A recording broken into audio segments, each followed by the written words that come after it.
Good morning students, एक बार फिर से आप सभी का स्वागत है EE 305 कंट्रोल सिस्टम की क्लास में। लास्ट क्लास में हम analysis of first order system for step input पढ़ चुके थे। इस क्लास में हम second order system for step input का एनालिसिस पढ़ेंगे। लास्ट क्लास में हमने देखा था ऑर्डर क्या कहलाता है। मैंने आप लोग को बताया था कैरेक्टरिस्टिक इक्वेशन में एस की हाईएस्ट पावर ऑर्डर को सिग्निफाई करती है। अब जैसा हमने यहाँ पे बोला है सेकेंड ऑर्डर सिस्टम होना चाहिए, तो हमारे ट्रांसफ़र फंक्शन में एस की हाईएस्ट पावर कितनी होनी चाहिए? 2। एस की पावर 2 बनाने के लिए यहाँ पे हम जो गेन लेते हैं यहाँ पे ये स्टैंडर्ड गेन है omega n square upon s into s plus 2 zeta omega n. ये एक जनरल फॉर्मेट है जो कि हर जगह एप्लीकेबल होगा सेकेंड ऑर्डर सिस्टम के लिए। आपको यहाँ दिख रहा है जी एस की वैल्यू ये हो गई है omega n square upon s into s plus 2 zeta omega n, और फीडबैक आपका यूनिटी है। तो आप यहाँ से आप अपना ट्रांसफ़र फंक्शन का फॉर्मूला डिराइव कर सकते हैं। ट्रांसफ़र फंक्शन होता है आपका C S upon R S is equal to G S upon 1 plus G S H S. Substitute कर दीजिए जी एस की वैल्यू इधर से, एच एस की वैल्यू इधर से। जैसे ही आप सब्सटीट्यूट करेंगे आपको जो वैल्यू निकल के मिलने वाली है ट्रांसफ़र फंक्शन की वो होगी omega n square upon s square plus 2s zeta omega n plus omega n square. ये standard transfer function second order system का आपको याद रखना है, करेक्ट। यहाँ देखिए हमने सेकेंड ऑर्डर सिस्टम का ट्रांसफ़र फंक्शन निकाल लिया है। ये क्या है? ये स्टैंडर्ड फॉर्म है जो कि आपको याद होनी चाहिए। अभी हम क्या करेंगे, इस ट्रांसफ़र फंक्शन के लिए पोल्स फाइंड आउट करेंगे। इस ट्रांसफ़र फंक्शन के लिए पोल्स फाइंड आउट करेंगे। पोल्स क्या होता था, एक बार क्विकली रिवाइज कर लेते हैं। पोल्स वह फ्रीक्वेंसी है सिस्टम की जिससे कि आपका ट्रांसफ़र फंक्शन का मैग्नीट्यूड कैसा हो जाए? इनफाइनाइट। और इनफाइनाइट होने के लिए क्या होगा? डिनोमिनेटर कैसा होना चाहिए? 0। तो यहाँ हम फिर से वही टेक्निक यूज़ करेंगे, जो डिनोमिनेटर है यानी आपकी कैरेक्टरिस्टिक इक्वेशन है, इसको 0 से इक्वेट करेंगे। 0 से इक्वेट करने के बाद इसके सॉल्यूशंस निकालेंगे। जैसे कि ये एक क्वाड्रेटिक इक्वेशन है, आप सभी को मैथ्स का फॉर्मूला पता है, minus b plus minus b square minus 4ac under the root upon 2a। Same चीज़ यहाँ अप्लाई करेंगे। माइनस बी हो गया आपका minus 2 zeta omega n plus minus b square हो गया आपका 2 zeta omega n whole square minus 4a है आपका 1 और c हो गया आपका omega n square upon 2a, a again 1 तो यहाँ पे आ गया 2।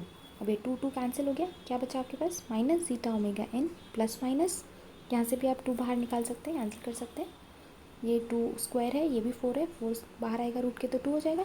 2 और 2 कैंसिल, क्या बचा आपके पास? Zeta omega n square, zeta square omega n square minus omega n square. Omega n square यहाँ से कॉमन ले लीजिए, अंडर रूट से बाहर निकालिए ओमेगा एन, तो आपके पास पोल्स क्या आ गए? ये वैल्यू, ठीक है। पोल्स की वैल्यू क्या आई? Minus zeta omega n plus minus omega n zeta square minus 1। ये आपका पोल्स का फॉर्मेट आ गया, करेक्ट। अब हम क्या करेंगे, इन पोल्स को प्लॉट करना चाहेंगे, ठीक। पोल्स को प्लॉट करने से पहले आपके यहाँ पे अंडर रूट के अंदर आपको एक वैल्यू नज़र आ रही है, ये अलग अलग तरीके से वेरी कर सकती है। उसमें क्या क्या केसेस बनते हैं ये हम देख लेते हैं। पोल्स 3 तरह के हो सकते हैं। पहला, रियल एंड अनइक्वल। रियल और अनइक्वल कब होंगे? रियल कब होगा? जबकि रूट के अंदर की जो वैल्यू है वो कैसी हो? पॉजिटिव। पॉजिटिव मतलब ग्रेटर देन 0, करेक्ट। क्योंकि रूट के अंदर यदि नेगेटिव वैल्यू आ जाएगी तो कॉम्प्लेक्स नंबर बन जाता है ना, under root -1 is iota. So real value के लिए हमको क्या चाहिए? ये जो आपका zeta square minus 1 under the root है वो कैसा हो जाए? Greater than 0। तो हमने यहाँ पे रियल के लिए कंडीशन लगा दी ग्रेटर देन 0। अब zeta square minus 1 greater than 0 under the root, तो ये चीज़ भी ट्रू है, तो ये चीज़ भी ट्रू है, और फिर ये ट्रू है तो ज़ीटा ग्रेटर देन 1 भी ट्रू है। तो मतलब क्या हुआ? रियल होने के लिए ज़ीटा कैसा होना चाहिए?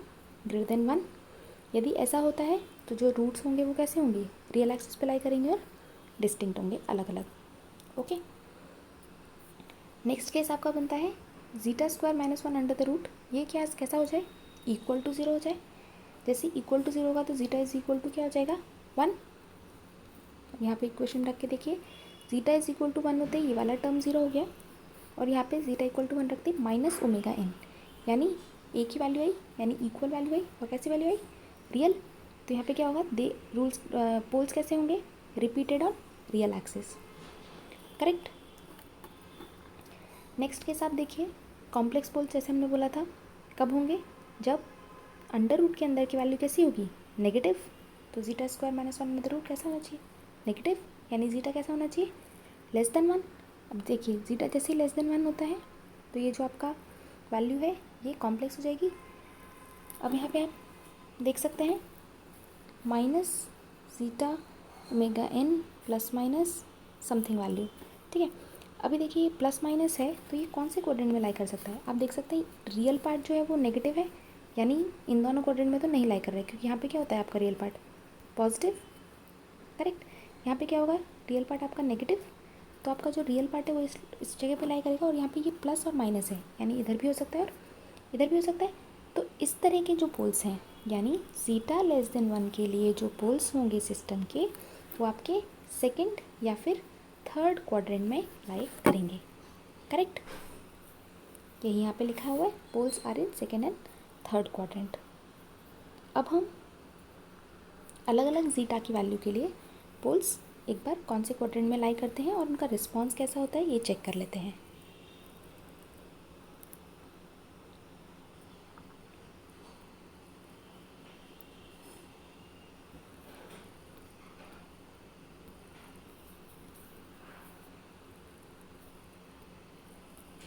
यहाँ देखिए फर्स्ट केस हमने कंसिडर किया zeta is less than zero and one.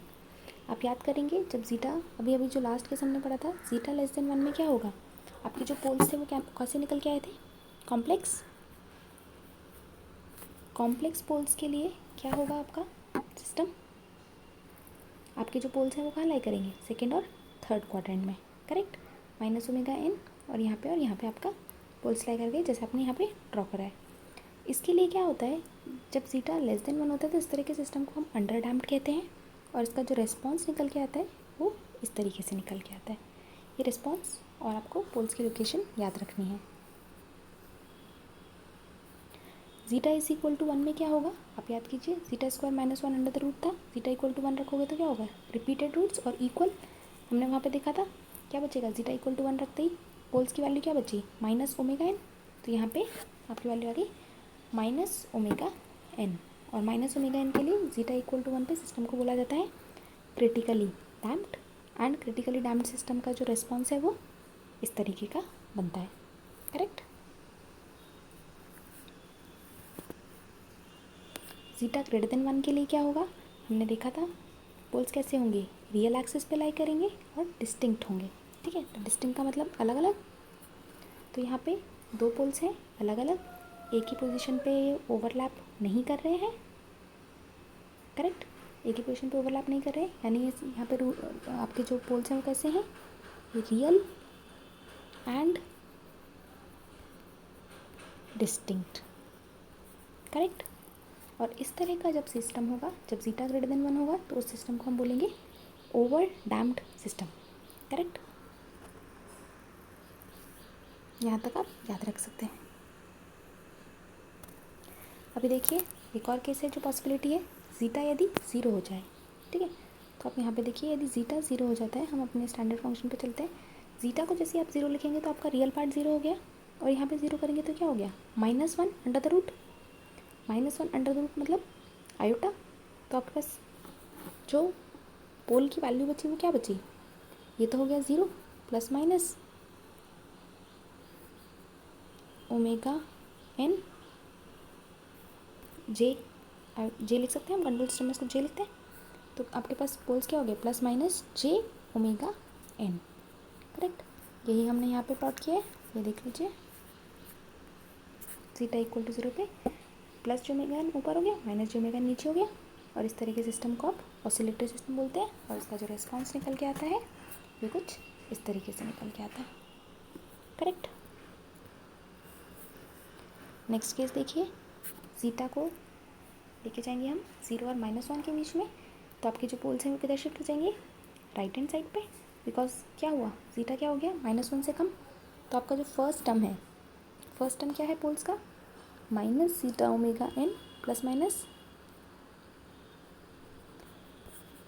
ठीक है, ओमेगा n जीटा स्क्वायर -1। तो जीटा की वैल्यू -1 रखोगे तो माइनस इंटू माइनस क्या हो गया, प्लस। तो आपका जो रियल पार्ट था जो अभी तक नेगेटिव था वो कैसा हो गया, पॉजिटिव। तो पहले जो पोल्स आपके सेकंड और थर्ड क्वाड्रेंट में लाई कर रहे थे, अब वो आपके फर्स्ट और फोर्थ क्वाड्रेंट में लाई करेंगे। ठीक है। अब इस तरह का जो सिस्टम होता है वो अनस्टेबल सिस्टम होता है, क्योंकि आप देखेंगे इसका रीज़न क्या है, इसका जो रेस्पॉन्स निकल के आता है ये इस तरह का है। सिस्टम को आप स्टेबल कब बोलोगे, जब सिस्टम ऐसा स्टेबिलिटी की तरफ बढ़ रहा होगा, समझ रहे हो। सिस्टम का जो रिस्पॉन्स है वो उसके आउटपुट के पास जाके स्टेबल हो जाना चाहिए, जबकि आप इसमें देखोगे कि यहाँ पे उल्टा हो रहा है, यहाँ पे सिस्टम स्टेबिलिटी की तरफ ना बढ़ के उसका जो वेरिएशन है वो और बढ़ता जा रहा है, बढ़ता जा रहा है, और ये इनफाइनाइट ऐसा उसका स्पैन बढ़ता जा रहा है। ठीक है, आप देख रहे हैं ये जो डिस्टेंस है, तो इसकी वजह से हम इस सिस्टम को क्या बोलते हैं, अनस्टेबल सिस्टम। करेक्ट। यहाँ पर भी आप इस चीज़ को नोट कर सकते हैं। यहाँ पे देखिए, यहाँ पे किस तरह का रिस्पॉन्स है, यहाँ पे रिस्पॉन्स एक लाइन के आसपास ऑसिलेट कर रहा है, इसलिए हमने इसको ऑसिलेटरी बोला था। ये ऐसा ऐसा ऑसिलेट कर रहा है, तो इस तरह के सिस्टम को हम मार्जिनली स्टेबल सिस्टम कहते हैं। क्या कहते हैं, मार्जिनली स्टेबल। क्यों, बिकॉज कोई भी थोड़ा सा भी वेरिएशन आएगा तो या तो ये लेफ्ट में जा सकता है या ये राइट में जा सकता है। ठीक है, इधर यदि सिस्टम जाता है तो सिस्टम अनस्टेबल हो जाएगा, और इधर यदि सिस्टम जाता है तो स्टेबल हो जाएगा। Last case, zeta equal to -1, जैसे जीटा +1 करने पे डिस्टिंक्ट रूल्स आए थे लेफ्ट हैंड साइड में, इसमें क्या होगा, राइट हैंड साइड में आ जाएंगे, और इस तरह का सिस्टम भी कैसा होगा, अनस्टेबल। जीटा लेस देन -1 के लिए क्या होगा, पॉजिटिव रूट्स आएंगे, बट कैसा, डिस्टिंक्ट होंगे। ठीक है, तो अभी के लिए इतना ही। नेक्स्ट क्लास में हम पढ़ेंगे टाइम रिस्पॉन्स स्पेसिफिकेशंस।